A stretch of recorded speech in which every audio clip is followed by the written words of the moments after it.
दृष्टं वनं कुसुमितं राकेशकररञ्जितं यमुना अनिललील एजत तरुः पल्लव शोभितम। नमस्कार मित्रों, ये जो श्लोक है ये रास पंचाध्यायी के पहले अध्याय का 21वां श्लोक है, जिसे हम आज गहराई से समझेंगे। तो आइए सबसे पहले इसके अर्थ को समझते हैं। तो जो श्लोक है वो कहता है, दृष्टम वनम कुसुमितम, अर्थात देख लिया फूलों से भरे वन को, राकेश कर रंजितम, अर्थात चंद्रमा राजा के हाथों से रंगा हुआ, यमुना अनिल लील एजत, अर्थात यमुना से आती पवन में खेलते हुए झूम रहे, तरु पल्लव शोभितम, अर्थात पेड़ों के सुशोभित पत्तों को।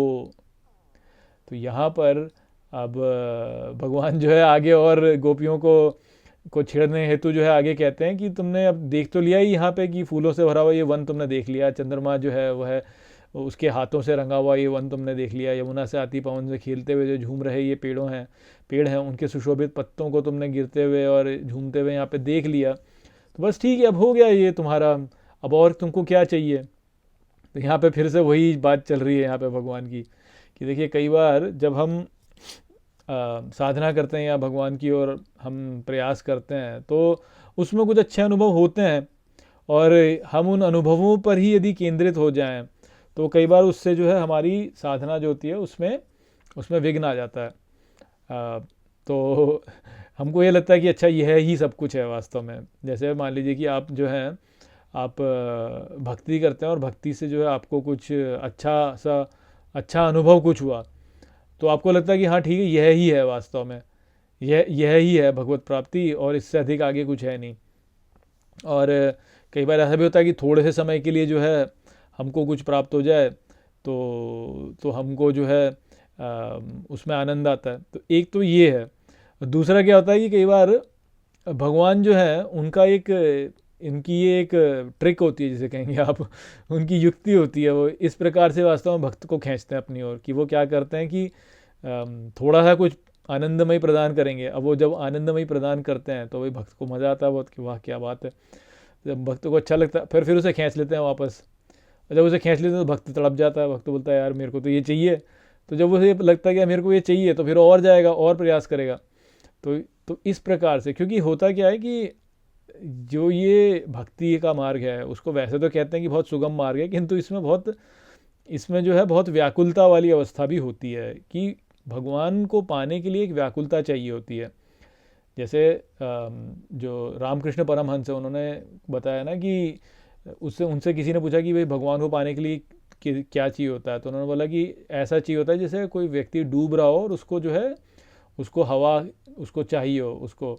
तो डूबते हुए को जैसे हवा, या मान लो किसी व्यक्ति को जो है कोई अंदर पानी में बहुत देर तक रखे और फिर वो जब छोड़े अंत में तो बाहर निकल के जब वो सांस लेगा तो उस सांस का जो महत्व है उस प्रकार का भाव भगवान के लिए होना चाहिए, तब भगवत प्राप्ति होती है। तो ये जो भगवत प्राप्ति का मार्ग है उसमें संतोष जो है वह एक बाधा होता है वास्तव में कि यार थोड़े में यदि संतोष हो गया तो वो फिर जो है वो आगे बढ़ता नहीं है। अब होता क्या है जब लोगों का जगत में कि भाई जैसे धन है, कोई व्यक्ति धन का लालची है तो उसको आप कितना भी धन दे दो तो वो धन से जो है कभी भी संतुष्ट नहीं होगा। आप उसको जो है 1 करोड़ दे दो तो उसको 2 करोड़ चाहिए, 2 करोड़ दे दो तो उसको 10 करोड़ चाहिए, 10 करोड़ दे दो तो 100 करोड़ चाहिए, 100 करोड़ दे दो तो और चाहिए। तो उसका धन से जो है कभी वो नहीं होता, संतोष नहीं होता। या कोई कामी व्यक्ति हो उसको जो है यौन क्रिया से कभी संतोष नहीं होता। 1 बार करेगा, 2 बार करेगा, करता ही जाएगा और उसको कभी संतोष नहीं होगा। तो जगत में जब हम जगत के सुखों को देखते हैं तो हमारा उनमें जो है हम उसमें संतोष नहीं करते हैं। या जैसे भोजन को ही लेकर देख लीजिए, किसी को भोजन खाने का यदि भोजन का वो है तो वो कई प्रकार के भोजन लेगा और फिर उसका संतोष नहीं होगा। वो खा के फिर जो है फिर से मन करेगा उसका, फिर खाएगा फिर मन करेगा। तो हम जगत में जब रहते हैं तो हम जगत में जो है हमको संतोष नहीं होता है इनसे, परंतु भगवत क्रिया में लोग संतोष कर लेते हैं फिर भी। कि मान लीजिए कि किसी ने बोला कि मुझे तो जो है 100 नाम जप करने हैं दिन में, मान लीजिए मैं उदाहरण के लिए कह रहा हूँ, तो 100 नाम जप मैं करूँगा तो 100 नाम जब हो जाएंगे उसके बाद में जो है बस हो गया जी, अब तो मेरा तो हो गया काम। तो वहाँ पे तो संतोष कर लेते हैं लोग भगवत प्राप्ति में, परंतु यहाँ नहीं करते हैं। या जैसे मान लीजिए मंदिर जाना है तो मंदिर जाके आ गए और भगवान को जो है भगवान के आगे माथा टेक लिया, तो अब उसमें संतोष कर लेते हैं कि हाँ भाई मैंने तो कर लिया, मैंने तो भगवान के आगे माथा टेक लिया, मैंने तो भगवान मंदिर गया हूँ जी मैं, और मैंने इतना नाम जप किया है, और मैंने इतना दान किया, इतना ही किया, तो इसमें संतोष कर लेते हैं लोग। तो पर जो जो दूसरी अवस्था होती है उसमें संतोष नहीं करते हैं, धन कमाने में संतोष नहीं करेंगे, या जो पद है उसमें संतोष नहीं करेंगे, वो ऊंचे से ऊंचा पद मिलता जाए, मिलता जाए, मिलता जाए, इतना ही पद मिलता जाए, उससे भी ऊंचा पद हो, उससे भी ऊंचा पद हो, उससे भी ऊंचा पद हो।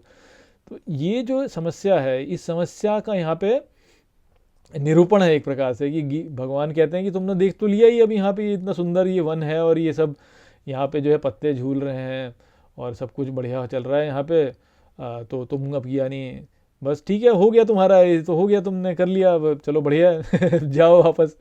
तो तो वो भी एक प्रकार की परीक्षा है कि भाई भक्त में लालसा कितनी है, क्या ऐसा है कि थोड़े में ही जो है उसका हो जाएगा, थोड़े में ही जो है उसकी संतुष्टि हो जाएगी, भगवान बोलेंगे जाओ तो वो चले गए।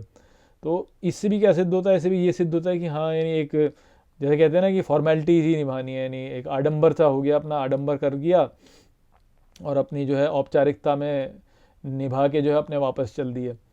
तो भगवान वो भी देखते हैं। वैसे भगवान के लिए आप जो भी कुछ करोगे वह उसको उसको हमेशा जो है वो सदा उसको रखते हैं अपने साथ में, उसको लिख कर रखते हैं, उसको वो कभी व्यर्थ नहीं जाने देते उसको, वो बात ठीक है, परंतु वो फिर भी जो है इस प्रकार की परीक्षा लेते ही हैं कि भाई कितने में संतोष होएगा इसका। तो इसलिए कहते यही हैं कि भगवान के आगे जो है व्यक्ति को सदा भिखारी बन करके रहना चाहिए, हाथ फैला के रहना चाहिए कि भगवान दे दो, और दे दो, और दे दो, और दे दो। यदि भगवान से बोलो कि भाई हम आपकी जो है गुणगान गाते रहें, बस हम पूरे समय आपको गुणगान गाते रहें, तो अब वो गुणगान गाने में जो है फिर संतुष्टि नहीं होनी चाहिए, उसमें बोलो कि इतना गा लिया तो बस ये हो गया, मैंने 10 बार स्तोत्र को गा लिया तो बस हो गया, 100 बार जो है हनुमान चालीसा पढ़ लिया तो बस अब मैं सिद्ध हो गया। जैसे हनुमान चालीसा की फलश्रुति में बोला गया ना कि जो 100 बार पाठ कर कोई छुट्टी बंदी महासुख होई, कि भाई 100 बार हमने जो है इसका पाठ कर लिया तो बस अब जो है अब हो गया, अब तो हम बंधन से मुक्त हो गए, वज्जी हो गया हमारा। तो ऐसा नहीं होना चाहिए। ठीक है, फलश्रुतियों का अपना एक अलग अलग बात है, हनुमान चालीसा के 100 बार के पाठ का अपना एक फल होता है। भगवान इस प्रकार की क्रिया में कभी भी व्यर्थ नहीं जाने देते हैं, वो सदा जो है उसका उपयुक्त जो है आपको फल प्रदान करते हैं, परंतु इसका अंत नहीं है। ऐसा नहीं है कि इसका कोई अंत हो जाएगा। 100 बार के पाठ का एक फल आपके लिए होगा, परंतु वहीं पर संतोष करना जो है वह ठीक नहीं है, उससे आगे भी और है उससे आगे भी और है, इस बात को हमको समझना चाहिए। तो भगवान के आगे जो है भक्त को सदा हाथ फैलाए हुए रहना चाहिए कि भगवान और दे दो।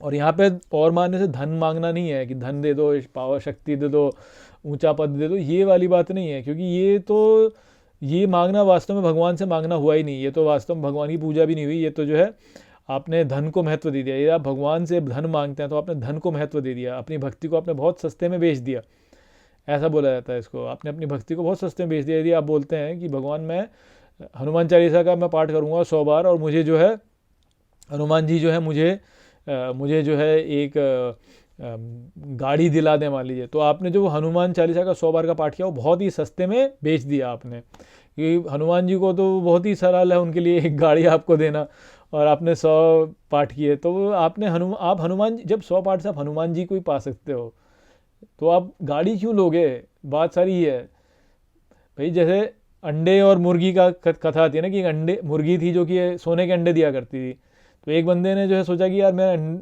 इससे तो सोने के अंडे देती तो मैं मुर्गी को मार देता हूँ तो मुझे अंडे मिल जाएंगे, तो उसने मुर्गी को मार दिया, तो ना तो अंडे मिले ना मुर्गी रही।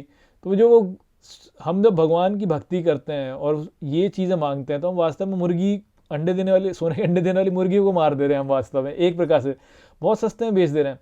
भगवान तो कहीं अधिक उससे दे देंगे। तो इसलिए भगवान के आगे कभी भी जो है व्यक्ति को ऐसे नहीं बोलना चाहिए कि हाँ मेरा हो गया भाई, अब हमें संतुष्टि हो गई, आपने जो है ये कर दिया। तो पारमार्थिक स्तर पर कभी भी व्यक्ति को संतुष्ट नहीं होना चाहिए।